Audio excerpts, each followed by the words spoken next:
بسم اللہ الرحمن الرحیم۔ السلام علیکم ورحمۃ اللہ۔ حضور اقدس صلی اللہ علیہ وآلہ وسلم کی مبارک زبان سے نکلے انمول موتی، جن کو مختلف احادیث مبارکہ سے یا قرآن پاک سے چن چن کر ہم نے پرویا ہے، لہٰذا آپ سب سننے والوں سے درخواست ہے ان موتیوں کو ضرور اپنے گلے کا ہار بنا لیجئے، یہ دنیا سرخرو اور آخرت سنوار لیجئے۔ حضور اقدس صلی اللہ علیہ وسلم نے فرمایا، جہنم میں جانے کا پہلا سبب بھی نماز سے غفلت ہی ہے۔ حضور اقدس صلی اللہ علیہ وسلم نے فرمایا، اصل بخیل اور کنجوس آدمی وہ ہے جس کے سامنے میرا ذکر آئے اور وہ مجھ پر درود نہ بھیجے۔ حضور اقدس صلی اللہ علیہ وآلہ وسلم نے فرمایا، سب سے بہترین انسان وہ ہے جس سے ان کا ہمسایہ راضی ہو۔ حضور اقدس صلی اللہ علیہ وآلہ وسلم نے فرمایا، جس نے مجھ سے محبت کی اور حسن و حسین اور علی اور حضرت فاطمہ رضی اللہ تعالی عنہا سے، وہ جنت میں ہمارے ساتھ جائے گا۔ حضور اقدس صلی اللہ علیہ وآلہ وسلم اپنی امت کی بخشش کے لیے نماز میں آنکھوں سے آنسو جاری ہوتے، روتے روتے آپ کی ہچکیاں بندھ جاتی تھیں۔ ایسا معلوم ہوتا تھا کہ گویا چکی چل رہی ہو یا ہانڈی ابل رہی ہے۔ ہم آپ کی ذات پر درود شریف پڑھا کریں۔ حضور اقدس صلی اللہ علیہ وآلہ وسلم نے فرمایا، جنت میں جانے کے لیے دینی اعمال میں اللہ تعالیٰ کو سب سے زیادہ پسندی کے ساتھ نماز ادا کرنا ہے۔ حضور اقدس صلی اللہ علیہ وآلہ وسلم نے فرمایا، جو بندہ نماز اہتمام سے ادا کرے گا تو وہ قیامت کے دن اس کے واسطے نور ہوگی، جس سے قیامت کے اندھیروں میں اسے روشنی ملے گی۔ حضور اقدس صلی اللہ علیہ وآلہ وسلم نے فرمایا، عہد الہی پر قائم رہنے کے لیے پہلی مطلوب چیز نماز کا قائم رکھنا اور اس کی حفاظت کرنا۔ نماز گناہوں کو مٹا دیتی ہے۔ بندہ جب صحیح شعور کے ساتھ نماز کے لیے کھڑا ہوتا ہے تو خدا کے ساتھ اپنے عہد کو گویا نئے سرے سے تازہ کرتا ہے۔ حضور اقدس صلی اللہ علیہ وآلہ وسلم نے فرمایا، قیامت کے دن مجھ سے قریب ترین اور مجھ پر زیادہ حق رکھنے والا میرا وہ امتی ہوگا جو مجھ پر زیادہ درود بھیجنے والا ہوگا۔ محترم ناظرین، اپنے گھروں کو قبرستان نہ بناؤ، شیطان اس گھر سے بھاگ جاتا ہے جس گھر میں سورۃ البقرہ پڑھی جاتی ہو۔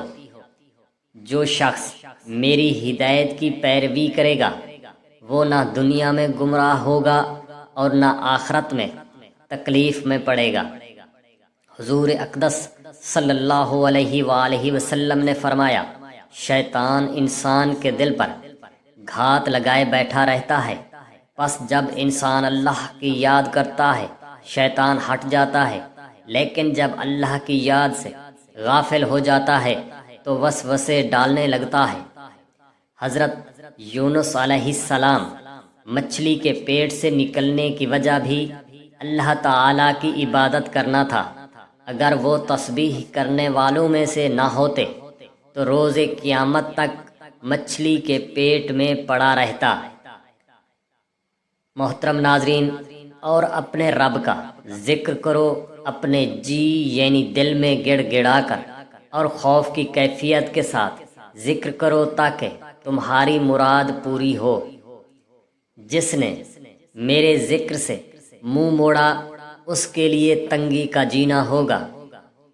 اللہ تعالیٰ قرآن پاک میں ارشاد فرماتے ہیں، میرے بندو تم مجھے یاد رکھو، میں تمہیں یاد رکھوں گا۔ محترم ناظرین، اور تم ان میں سے نہ ہو جانا جنہوں نے اللہ کو بھلا دیا، پھر اس کے بدلے میں اللہ تعالیٰ نے ان کو ان کے نفس بھلا دیے، نتیجہ وہ ہو اپنے آپ کو بھلا بیٹھا۔ اللہ تعالیٰ کا ذکر کرنے والے اس کے بندے اور بندیاں، اللہ نے ان بندوں اور بندیوں کے لیے خاص بخشش اور عظیم ثواب رکھا ہے۔ اے ایمان والو، تم کو تمہارا مال اور تمہاری اولاد اللہ کی یاد سے غافل نہ کر دے، اور جو کوئی ایسا کرے گا تو ایسے ہی لوگ گھاٹے میں رہیں گے۔ محترم ناظرین، ہر چیز کی صفائی کے لیے کوئی مثالہ ہوتا ہے، اور قلوب کی صفائی کے لیے ذکر الہی ہے، اور اللہ کے عذاب سے بچانے اور نجات دلانے میں اللہ کا ذکر جس قدر مؤثر ہے اتنی کوئی دوسری چیز نہیں۔ اللہ تعالیٰ ارشاد فرماتے ہیں، میرا بندہ جب مجھے یاد کرتا ہے تو میں اس کے ساتھ ہوتا ہوں۔ اگر وہ مجھے اپنے جی میں اس طرح یاد کرے کہ کسی اور کو خبر بھی نہ ہو تو میں بھی اس کو اسی طرح یاد کروں گا، اور اگر وہ دوسرے لوگوں کے سامنے مجھے یاد کرے تو میں ان سے بہتر یعنی ملائکہ کی جماعت میں اس کا ذکر کروں گا۔ اللہ کو سب سے زیادہ محبوب بندہ وہ ہے جو اللہ تعالیٰ سے عافیت کی دعا کرے۔ جو اللہ تعالیٰ سے نہ مانگے اس بندے پر اللہ تعالیٰ ناراض ہوتے ہیں۔ جو شخص یہ چاہتا ہے کہ مصائب اور تکلیفوں کے وقت اللہ تعالیٰ اس کی دعا کو جلدی قبول کر لے، اس شخص کو چاہیے جب عیش و راحت کے دن ہوں ان ایاموں میں خوب دعا مانگا کرے۔ حضور اقدس صلی اللہ علیہ وآلہ وسلم نے فرمایا، کیا میں تمہیں وہ عمل بتاؤں جو تمہارے دشمنوں سے تمہارا بچاؤ کرے اور تمہیں بھرپور روزی دلائے؟ وہ یہ ہے کہ اللہ سے دعا کیا کرو رات اور دن میں، کیونکہ دعا مومن کا خاص ہتھیار ہے۔ جو مومن بندہ کوئی دعا کرتا ہے جس میں کوئی گناہ کی بات نہ ہو اور نہ قطع رحمی ہو تو اللہ تعالیٰ کی طرف سے اس کو 3 چیزوں میں سے ایک چیز ضرور عطا ہوتی ہے۔ یا تو جو اس نے مانگا وہی اس کو ہاتھ کے ہاتھ عطا فرما دیا جاتا ہے، یا اس کی دعا کو آخرت میں اس کا ذخیرہ بنا دیا جاتا ہے، یا آنے والی کوئی مصیبت اور تکلیف اس دعا کے حساب میں روک دی جاتی ہے۔ آپ صلی اللہ علیہ وآلہ وسلم نے دعا کی مقبول گھڑی بتائی ہے۔ دعا کی مقبولیت گھڑی کون سی ہے؟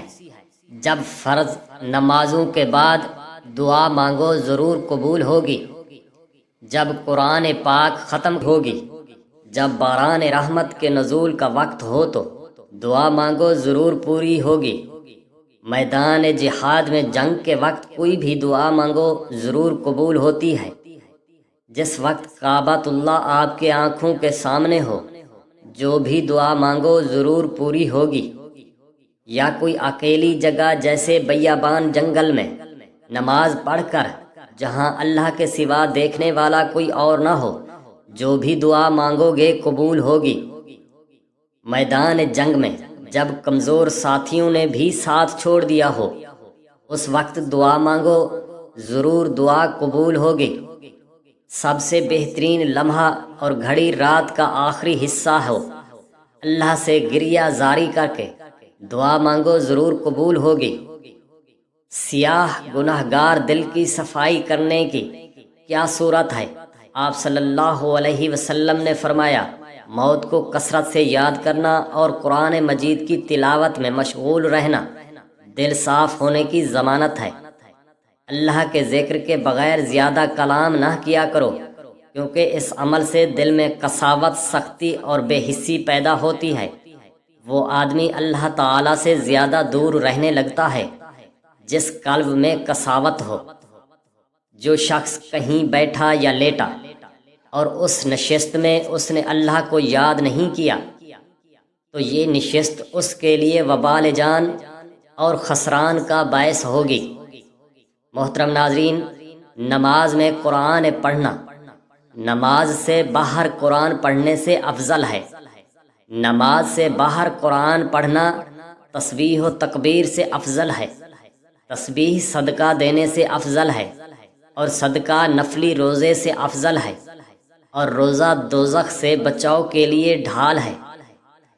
محترم ناظرین، جس نے رمضان مبارک میں روزے رکھے، ایمان و احتساب کے ساتھ بخش دیے گئے اس کے تمام سابقہ گناہ۔ جس شخص نے رمضان شریف کی راتوں کو قیام کیا، ایمان و احتساب کے ساتھ بخش دیے گئے اس کے تمام سابقہ گناہ۔ حضور اقدس صلی اللہ علیہ وآلہ وسلم نے فرمایا، رمضان المبارک میں عمرہ کا وہی اجر ہوگا جو میرے ساتھ حج کرنے کا ہے۔ حضور اقدس صلی اللہ علیہ وآلہ وسلم نے فرمایا، جو شخص دو چیزوں کے بارے میں مجھے ضمانت دے سکے جو اس کے دونوں جبڑوں اور دونوں ٹانگوں کے درمیان ہیں، میں اس کے لیے جنت کا ضامن بنتا ہوں۔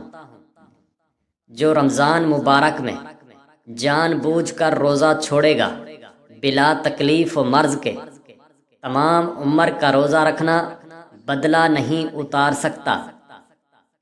حضور اقدس صلی اللہ علیہ وآلہ وسلم نے فرمایا، سب سے زیادہ اللہ کے قریب تر وہ انسان ہوتا ہے جو سجدے کی حالت میں ہو۔ ہمارا سنانا، آپ کا سننا اللہ رب العزت اپنی بارگاہ میں منظور اور مقبول فرمائے۔ پلیز اس ویڈیو کو آگے شیئر کر دیں صدقہ سمجھ کر، تاکہ اور لوگوں کا بھلا ہو۔ آمین۔